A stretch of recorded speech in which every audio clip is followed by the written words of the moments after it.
Untitled Freight is a long-haul deep space shipping company. One day, its only employee of any merit, Captain Olimar, crashed on an uncharted planet while on an interstellar vacation. There, he was aided by indigenous creatures, which he called Pikmin. In the end, Captain Olimar escaped. But in Olimar's absence, his employer, Untitled Freight, ran into financial difficulties.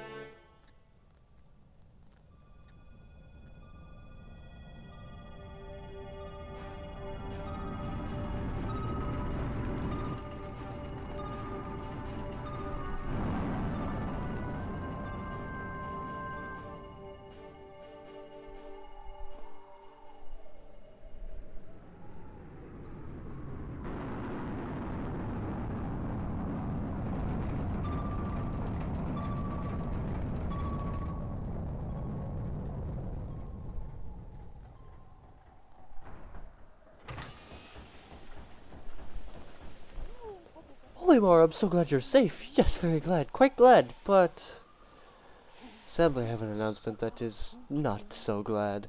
Our company's going under. Yes, we're finished. On his first mission, Louis here met having a space buddy. His entire load of golden Pikmin red carrots was eaten!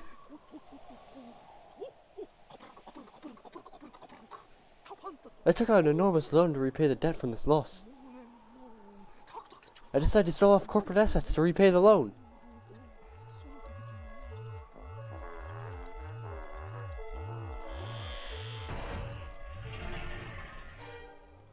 But the only asset we had to sell was your ship, the SS Dolphin. As for the rest of our loan,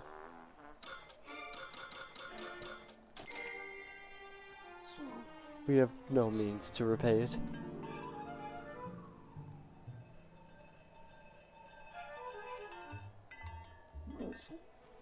Olimar, what is that? You brought it back as a souvenir for your kid. Treasure, treasure, treasure. Money, money, money, money.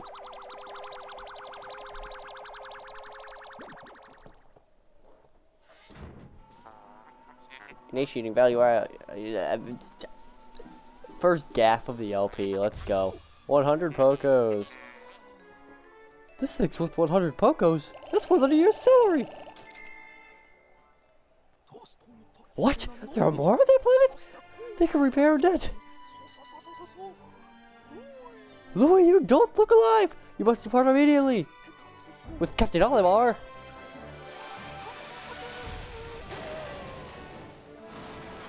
And off we go. Back to the planet we just escaped, well, canonically, like, a couple days ago. A few months ago.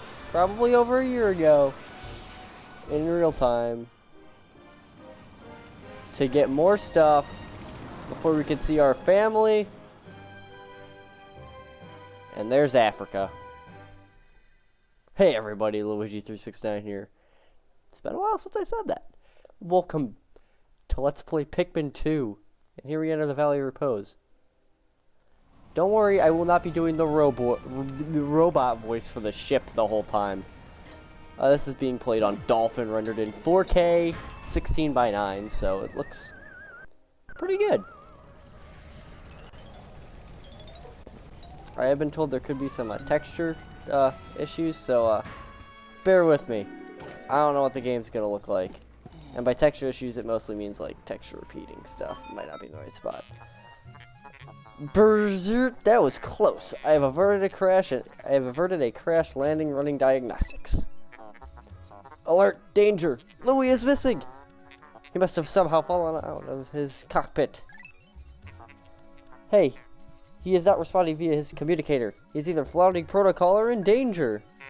Olimar, you must find Louis before you freeze to death in the cold of this planet. Wait a moment. Look. Oh God. Could these be Pikmin? They look like they are about to be devoured as we speak. You must help them. Quickly, press B to call them with your whistle, Captain Olimar. You can also hold B to make the sound of your whistle carry farther, remember? Yes, I remember. Thank you, ship, for telling me what I already knew.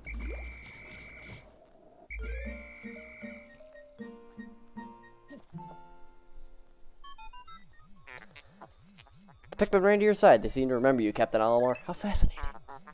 Give them instructions and do not delay. Hold A to grab a Pikmin and release to throw it.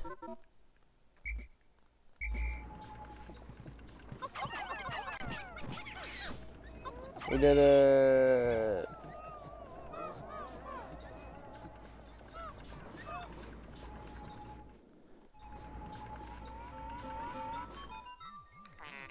Attention, Captain Olimar. I've just reestablished my communications link with Louis. It is fortunate we managed to confirm his safety. Press Y to communicate with him. I'm quite interested in the details of his condition. So the main new gimmick of Pikmin 2, obviously. That's the wrong button. I hit X and not Y. Is the second captain, Louis. Louis, allow me to assess your condition as per our safety protocols. You're all injured? Is that so? My concerns are eased. Our communication link shows you are nearby. Can you make your way to our location and rejoin us? I will navigate for you. Press start/pause to contact me and obtain information about the terrain. I don't need to. And he even left a little face print. Louis has a new whistle. Other than that, if you watch my first Pikmin LP, I'm not going to re-explain what all the HUD shit is. You should know what this is. Louis, the odd object before you appears to be one of the onions mentioned in Olimar's report. I don't want to pluck that.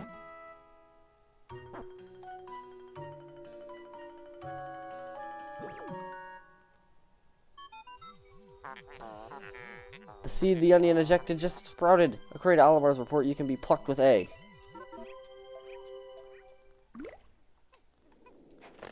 Indeed. And here he is. The first red Pikmin sprouted of the Let's Play. There should be like thousands of you. Louis, this must be one of the Pikmin creatures from Olimar's report. It is staring at you. You can use C to issue command to your Pikmin squad and even direct their movement. You can disband your squad with X. Interesting. Olimar's description of the creature resembling Pikmin carrots was strikingly accurate. Louis, my sensors have detected a drool in the corner of your mouth. Are you alright?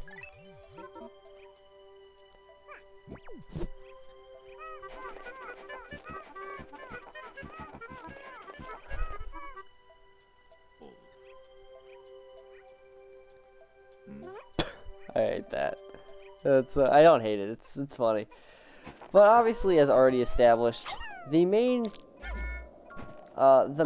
goal of Pikmin 2 is collecting the debt. You have to repay the debt of 10,000 Pokos. And here's our first sprouts. Our first two. Same rules to Pikmin sprouting apply. One pelt will give you a bonus of a second Pikmin. And the onion injected more seeds in the pellet for that flower must hold nutrients that breed Pikmin. Yes, the Pikmin gather nutrients and haul them to the onion and further propagate the species. The onion is a Pikmin mothership. Reviewing Olimar's report, it seems repeatedly tapping A lets one rapidly pluck Pikmin sprouts. There have been a couple core changes to the Pikmin gameplay, which I can't really get into yet because you need more Pikmin, so we're probably going to get into those in the second episode. I mean, one big one is that they will now stay if you throw them at a pellet posy and they auto-kill it, insta-kill it. They will now not immediately come back to you. They will instead go and bring it back to the onion, which is a nice quality of life. It's a little thing throughout the series, Pikmin 1 to 2 to 3, is that the Pikmin get smarter with each game, which I partly attribute to developing AI, and also as they increasingly know what is wanted of them.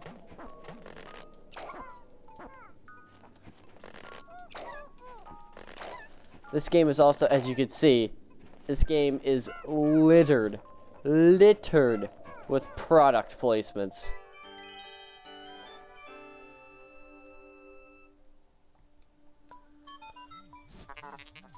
Perhaps this object is one of the treasures that we are searching for.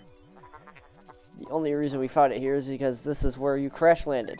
How fortunate. I'd like to appraise it, but you must regroup with Alma first. Can you see him? Press L to move the camera behind you or to zoom in and see to change angles. Yes, we know. You can play it like StarCraft. Will I? No. Well, I guess I have enough Pikmin now to show it. The main difference from Pikmin 1 to 2 with the regards of the Pikmin mechanics is that throwing Pikmin is no longer based on how fast Olimar can pick them up. It's not based on how fast you can tap the A button. Which makes throwing Pikmin at enemies much more valuable than swarming.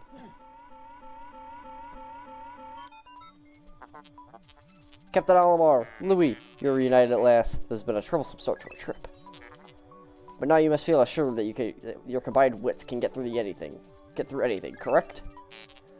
From now on, use B to form a single group, X to take solo action, and Y to change leaders. So yes, the main gimmick of Pikmin 2 is that you can now multitask by switching between captains. This will be expanded upon in Pikmin 3 where they add the Go Here feature.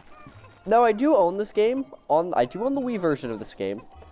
But, I have no idea how I would record that. With the setup of my room. I recorded. I don't think it'd be very easy. And that is why we're playing the GameCube version on Dolphin. I would prefer to be playing the Wii version, but I just don't understand how that would be done. Now, Pikmin 2, I have a love-hate relationship with this game, which we'll get into later. Not for a little bit. But, yes, we are not time-locked anymore. We have an infinite amount of time to beat the game. That is done away with. Which I don't like, because that was kind of a core mechanic of the first Pikmin, was the time limit, and they got rid of it, so you can take it at your own pace. Which, on one hand, I get it. The other hand, I like Pikmin 3's system of basically how good you are determines how long you have. You could also have both captains pluck sprouts to make it so you get Pikmin plucked faster. I wish this game would have had some sort of time limit. Just because it's kind of always been Pikmin's always a time management game. You still have the day limit, but that feels rather arbitrary now. With the new mechanic in this game, which we'll get into in the next episode, which is also why we are no longer in days. The first LP was split into each day was one episode. That will no longer be the case. Just because of how this game splits up its time and progression, it would be not impossible, but you'd be watching hour and a half when we get to the end, hour and a half long videos to get through one day. Sometimes even probably 2 to 3 hour long videos, because you can do so much in one day now. One thing they have removed is that, which we'll get into also in the next episode, is that you can no longer refill your health at the ship, which means that you gotta be very careful with your captains taking damage, because you no longer take a bunch of damage and then go back. But I mean, when you switch, you get the captains saying their names, which is I don't want to say cute, but yeah, they got their different whistles. Olimar's is the same as the first game. And we have our first treasure, a D battery worth 280 Pokos, the Courage Reactor.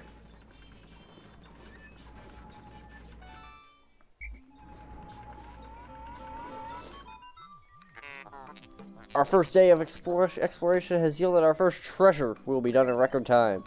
I took the liberty of naming it when I appraised it. The name reflects my current thinking. Leave it to me to think up catchy names for hit products. It is but one of my many talents. We shall end our first day here and report back to our president. His face will surely be joyous.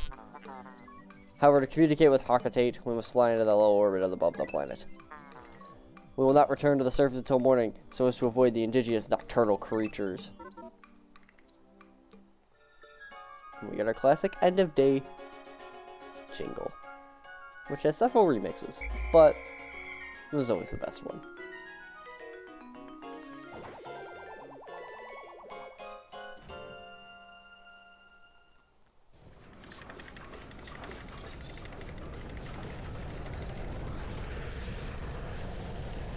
Goodbye, Dwarf Bulborb.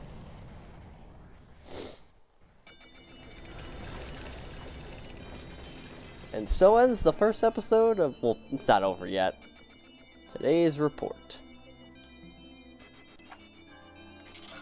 So now before you get your graphs, you get how much money you earned, because that's the most important thing now. And instead of graphs, you now get fancy little, you get a little spreadsheet. And you can see what has killed your Pikmin. What your Pikmin is being killed by. As you can see, we have a couple new hazards, that being electricity and poison. I guess explosion isn't a new hazard, but yeah, we'll get into that.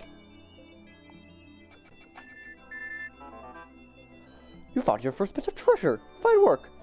Our future depends on your efforts, so check your treasure board regularly. I'll check it often. Keep up the pace. And we will save. So instead of end of day logs, we now have emails. And ooh, this is laggy. We can go to the Picklepedia,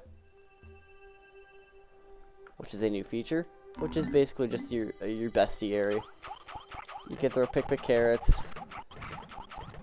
You can read Olimar's notes. Dwarf Red Bulborb, Panosaurus Pseudoculli russus, breadbug family. Although initially identified as a juvenile red bulborb, groundbreaking research indicates that this creature is in fact a member of the breadbug family, close relative of the middle breadbug. It escapes the predation through mimicry.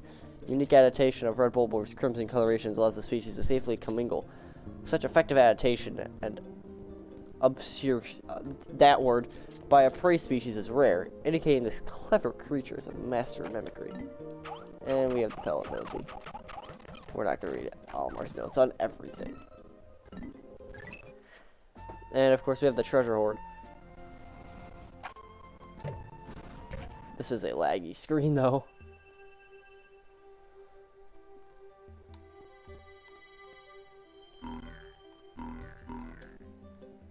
We got Olimar's journal on this. We recovered our first treasure. Amazingly, the Pikmin remembered how to salvage it. I can't understand their adorable language, and I don't know what they're thinking. Yeah, I'm so happy to see them when I crashed onto this planet. The Pikmin helped me locate my missing ship parts. In my darkest hour, the Pikmin were there for me. Now I'm reunited with them. I know everything will be all right. Will it? It will, right? All right. So if you don't care to hear my spiel on a length of time, you can click off the video now. We're not going to go back in, but I'm sorry. I was going to do Modern Warfare next, Modern Warfare Remastered. I recorded the first episode, I uploaded the first episode if anyone saw that, and I didn't like how that LP was going to turn out. I didn't know when I could talk because I wanted to let the audio play, but I also wanted to talk. But there's also so much talking in that game, I just felt like I wouldn't be able to insert any of my own commentary. So we scrapped that. We're doing Pikmin 2. I'm really excited. This game is really hard. You should see me get some rage in here. And this should be a more colorful commentary than the first game, because to me the first game is like a leisurely stroll. I really know what I'm doing. I'm really fine-tuned with my route in that game. I'm efficient at it. This game is a whole different beast. This game is a devil. And I'm really excited to play this game for you guys. But in the next episode, we'll head back to the Valley of Repose, and we'll see what else we can do there. See you guys then. Oh wait, I see some of that texture clipping. If you can see my mouse on the screen, right there. That should be moved up more. Alright, see you guys then.